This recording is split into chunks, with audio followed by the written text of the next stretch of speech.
The confusing conspiracy of the United Healthcare CEO murder case. 6 breaking arrest details of the suspected shooter. A city street on December 4th. The search for the shooter began at 6. Listen, this picture is from November. How do they know? This is like maybe I'm missing something. But this, like, if this is the paper thin need of facts, and like anybody could be assumed guilty at this point. You and I can be said to be guilty for any crime. And all they gotta do is just show a bunch of random facts and act like they go together. And people be like, sounds good. Sounds good. 6:45. What up, TKG family? I got another reaction / breakdown video. Hit the like button, comment below, let me know what y'all think. Subscribe to enough family, road to 100,000 subscribers. Shout out to Law and Crime Network for dropping this video. Let me know what y'all think. Is this a conspiracy or did he do it? Let's get right into the facts.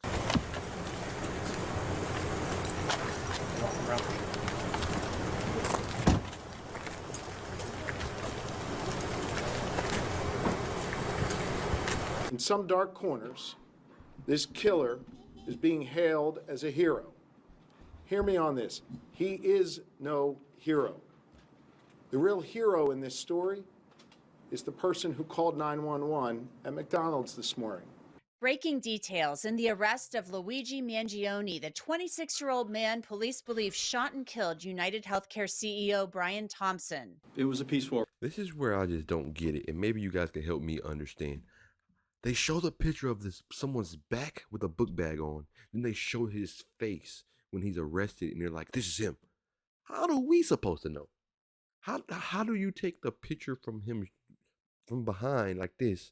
Then you like, oh, this guy was at McDonald's. It's him. How are we supposed to know? Arrest first and foremost.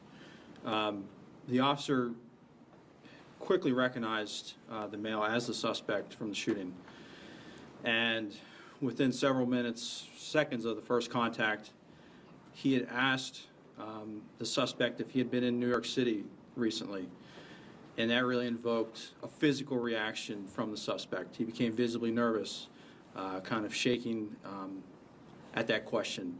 Welcome to Crime Fix. I'm Anjanette Levy. Luigi Mangione is in custody in Altoona, Pennsylvania. He is the prime suspect in the execution-style killing of United Healthcare CEO Brian Thompson in Midtown Manhattan less than a week ago. The arrest came after a 5-day-long nationwide manhunt for a shooter whose name wasn't known until Monday. His face seen for only a brief moment when he dropped his mask during a visit to a hostel in New York City in November. After Brian Thompson was shot on a city street on December 4th, the search for the shooter began at 6. Listen, this picture is from November. How do they know? This is like maybe I'm missing something. But this, like, if this is the paper thin need of facts, and like anybody could be assumed guilty at this point. You and I can be said to be guilty for any crime. And all they gotta do is just show a bunch of random facts and act like they go together. And people be like, sounds good. Sounds good. 6:45 a.m. Just after those shots were fired, the shooter fled on an electric bike into Central Park and then into a cab. Police said he then took a bus out of New York City. Saturday night, the NYPD released new photos showing the suspect wearing a surgical mask as he was getting into a cab, and then shortly after he entered, the camera in the cab capturing this crystal clear image of the man with the distinctive eyes and eyebrows. Then Monday morning, a major break. It came when a person called from a McDonald's in Altoona. But how do they know that this cab is the actual, like, this just seems like a bunch of random facts to make the story go. Like, this could be any cab, any day, any year. And that don't even have to be him. How do you know that's him? Because of his eyebrows? How many people are in New York right now, how many humans in New York City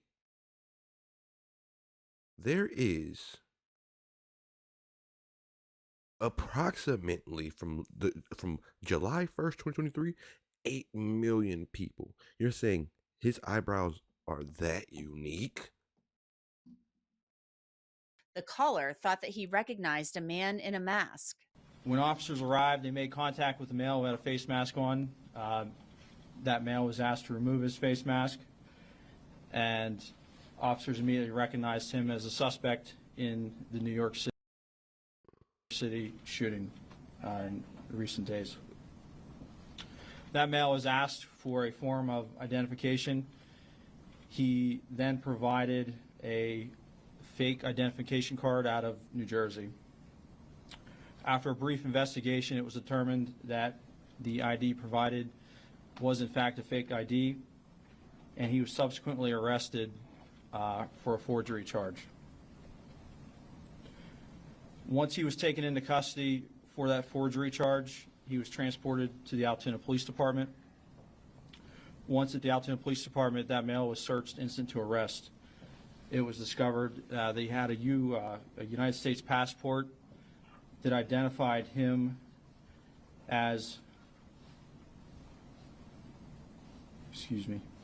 Luigi Mangione. From there, continued search of his property.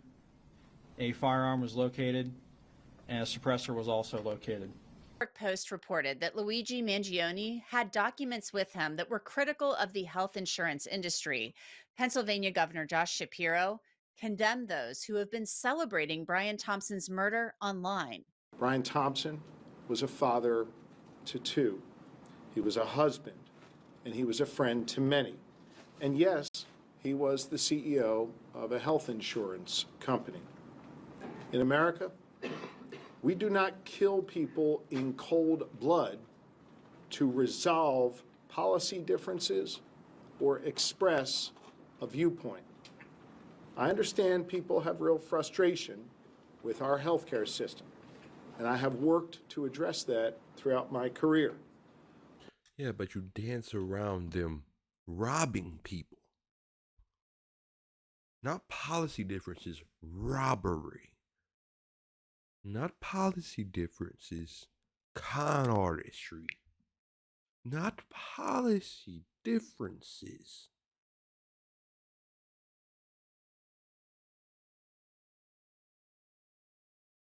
Another word for what I just said again. I don't know. But I have no tolerance, nor should anyone, for one man using an illegal ghost gun to murder someone because he thinks his opinion matters most.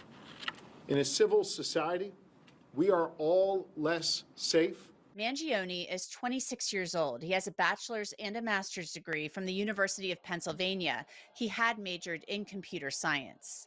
I want to tell you about Upside. It's a free app that gets you cash. So are we not gonna? Why would he do it? He has a master's degree. Can we break down the facts, please, as I skip this ad for Crime Fix? Bring in Dave Sarney. He's a retired NYPD detective. Dave, your first thoughts on this arrest? Well, it's exactly what you expect to happen when you have law enforcement put all merits to bear, rubber to the road. The work that was done to get this person, at least a photo of him, was immense. It was a massive amount of work being done to go through all that video surveillance and the footage and the like, and to have it culminate to this apprehension, and eventually it looks like they're going to charge him with the murder. It's what you expected with the police department to do. When we look for someone, they're going to find them. The McDonald's, the You telling me this guy did that? Happy Meal? person at the McDonald's is what really gets me. I mean, that is just so impressive to me. This person saw who they believed to be the person in the photos, the person with the medical mask, the surgical mask, and those distinctive eyebrows, and of course the eyes. I mean, that's what got me when I saw the latest photograph that was released on Saturday was the eyes and the eyebrows. And so I am no fool. You're not about to keep saying the same stuff to me. Act like it's gonna just bring merit to it. That's not that specific, bruh. His eyes and eyebrows with a surgical mask. You cannot tell me like that's lawful because oh, it's so specific. No, it wasn't. You guys did an unlawful act and trying to clear it up by saying he was very uniquely formed. No, you unlawfully tried to ID him in the McDonald's, bro. This person did the absolute right thing and called law enforcement. Law enforcement responded. They asked the person to take the mask down. They asked for ID. They said it was a fake ID. They went So they can enter any McDonald's and say, hey, you, shiesty off. I want to see your face. ID you, right anyway. Because we think you were a shooter in a different state or city. from there and they're saying they found a ghost gun on him, which is incredibly disturbing because that's something that you could just make with a 3D printer. Yeah, absolutely. That's the other thing. And expect Why would someone like him keep it on him? Another reason why I think this stuff, like, I don't believe in the conspiracies, but the conspiracies are very interesting because these guys always do something like this, get away with it, but then get caught with a gun on them. Like they're about to go commit another crime. Or they tie me from power. I gotta keep it on me. Bro, until you about to go drop another one, go put it away.